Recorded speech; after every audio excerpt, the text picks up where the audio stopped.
আসসালামু আলাইকুম। আমার এই প্রথম পর্বটি, ধন্যবাদ ভিডিওটি ওপেন করার জন্য।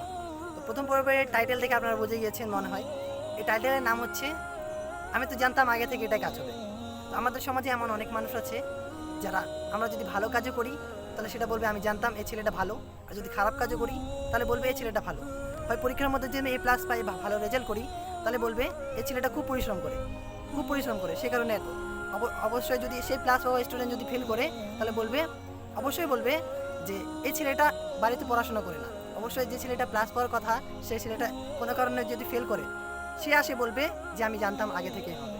ঠিক আছে, আমাদের জিনিসটা হচ্ছে যে আমরা যে কাজ করি না কেন আমাদের আর আশেপাশে যতগুলো মানুষ আছে সেগুলো আমাদেরকে ভালোভাবে পলিশ করে, হোক ভালো কাজের জন্য হোক মন্দ কাজের জন্য। যতগুলো নেগেটিভ থট আছে, যতগুলো নেগেটিভ চিন্তা আছে আমাদের মাথা ঢেলে দেয়। কেন ঢেলে দেয়? হয়তো সে করেছে এটা, সে মনকে শান্তি দেওয়ার জন্য এই কাজ করছে, সেই কারণে। তো আমাদের এই ভিডিওটির মধ্যে আমি অনেকগুলা টপিক নিয়ে আলোচনা করব। তো মেন টপিক তো হচ্ছে যে আমি আগে থেকে জানতাম এমন হবে।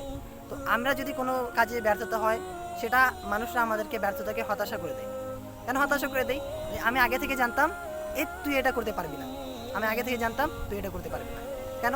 যে আমি যদি একটা পরীক্ষার মধ্যে করতে যাই, পরীক্ষা দিতে চাই, পরীক্ষার মধ্যে আমি এমনিতে নার্ভাস যে আমার পরীক্ষা আছে, কিন্তু একবার নার্ভাস হয়ে যে যদি পরীক্ষার মধ্যে কোনো কিছু খারাপ করি তাহলে আমাকে কথা শুনতে হবে। এই কথা না শোনার কারণে আমরা আরও নার্ভাস হয়ে যাব। সেই কারণে এটা হচ্ছে এই ঘটনাগুলো। ধন্যবাদ।